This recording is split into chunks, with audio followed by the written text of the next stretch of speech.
For 62 years and counting, one person has left an indelible mark on pop culture, leaving a trail of destruction, dead bodies, and terrified citizens in their wake.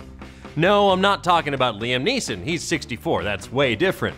I'm talking about Godzilla. That's right, the king of monsters is back with Shin Godzilla, a brand new Japanese language kaiju film from Toho Pictures, and two of the guys behind Neon Genesis Evangelion, Hideaki Anno and Shinji Higuchi. So in celebration of that, on today's episode of the Dan Cave, we're gonna tell you some of the weirdest, wildest, and downright strangest facts about Godzilla. Godzilla fact! Let's start with the basics. The name Godzilla. It sounds weird, but kinda cool, right? It's slightly different in Japanese, where it's actually pronounced Gojira. That word is a portmanteau of Kujira, the Japanese word for whale, and Gorira, the Japanese pronunciation of the English word for Harambe. These were the two creatures that helped to inspire Godzilla's ultimate design. And if you think about it, it's the ultimate killing machine. The strength of a gorilla, the blowhole of a whale. It can't be stopped. Godzilla fact, building the beast.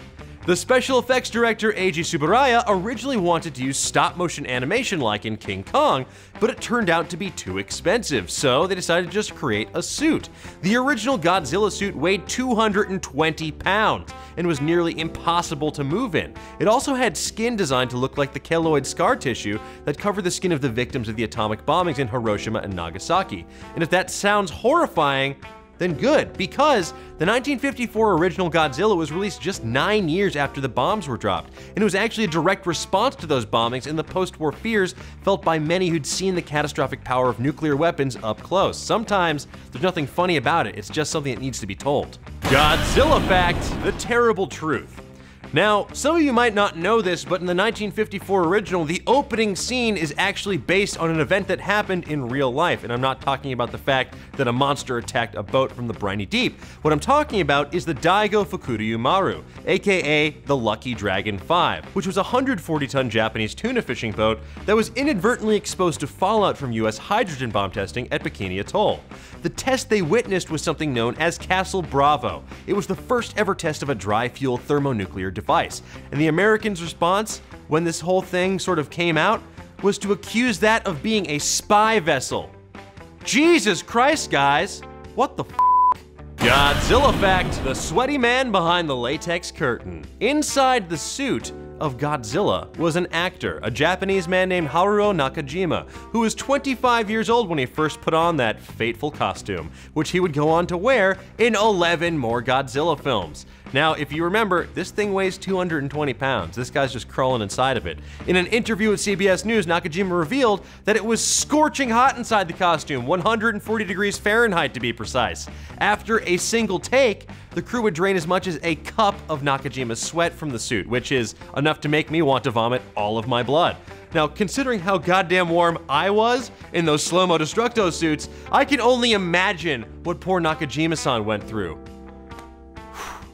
Yikes. Godzilla fact, Godzilla's Roar. It's an iconic noise and very similar to the ear-splitting shriek Jessica Chobot unleashes when Starbucks doesn't give her enough pumps of hazelnut syrup. But how was Godzilla's Roar originally made? In the 1954 film, it turns out, they designed the sound by taking a leather glove coated in pine tar resin and rubbing it against the string of a double bass.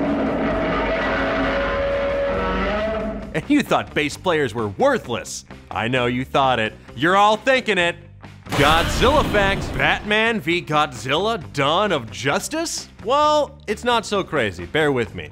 While Godzilla can usually be seen throwing down with the likes of King Ghidorah, Gigan, and Mechagodzilla, he almost threw down against a little black bat, namely Gotham City's own Dark Knight, Batman. It sounds insane, but it nearly happened in the early 1960s. Godzilla series writer Shinichi Sekizawa wanted to repeat the success of the 1962 film King Kong vs. Godzilla. So he cooked up a manuscript that saw Batman, Robin, and even Commissioner Gordon doing righteous battle with the King of the Monsters using the Batmobile, the Batcopter, and a weather control device for some reason.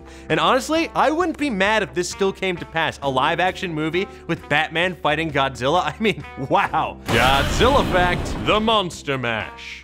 Now, Batman v Godzilla wasn't the only batshit crazy crossover that Godzilla was almost part of. Shinichi Sekizawa and writer Takeshi Shimura also wrote a screenplay entitled Frankenstein vs. Godzilla, which saw Frankenstein's monster as a little child who was resurrected with a dissected heart that was mutated by the fallout of an atomic bomb, which in turn grew him to massive proportions. And then they did Righteous Battle. You know, that old chestnut. That old, what if Frankenstein was just the baby from Honey, I Blew Up the Baby, and then we made the big-ass baby fight a giant f***ing dinosaur chestnut? Godzilla fact, too big to fail, question mark? According to paleontologist Mike P. Taylor, Godzilla as we know it could never exist in real life. Because given Godzilla's approximate mass, his Brachiosaurus-esque leg bones, and his bipedal posture, the creature's weight would crush his articular cartilage caps, basically the area around his knees, like, quote, overripe watermelons, which sounds absolutely f***ing horrifying. Thanks, science. But tell me, what are your favorite Godzilla factoids? What's your favorite Godzilla film? Let me know in the comments below and give me a monstrous thumbs up while you're there. Be sure to tune in next time when I talk about the story of a woman who sees an incredibly sexy murder while riding around in a car with a corrupt cop from the LAPD's narcotics unit in The Girl on the Training Day. Until next time, keep on digging. Let's open up the old mailbag, shall we? At Ben H. Bailey asks, why do birds suddenly appear every time you are near? Well, Ben, I could tell you, I really could. I could just explain everything, but I wouldn't want to spoil what's gonna happen in the Dan Cave Phase 2. At Zaldin28 asks, which Stranger Things character do you identify with most? Well, considering the amount of nosebleeds I've been getting recently and the amount of waffles I've been consuming, I'd probably have to go with 11, but considering my severe lack of psychic powers, I'll be more realistic and go with Chief Hopper. I love punching faces, and I love coffee. At No Way Ryan Tatum asks, whose butt in the Marvel Universe do you want to touch the most? Huh. Great question, Ryan. I mean, while you might expect me to say Black Widow, or She-Hulk, or Nick Fury, the correct answer is actually Galactus, because that is a butt that destroys worlds. That is a butt that eclipses the sun. That is a butt that is the alpha and the ass mega, and I am deeply curious about it. But tell me, whose butt in the Marvel Universe would you want to touch the most? Let me know in the comments below, and I'll see you guys next time!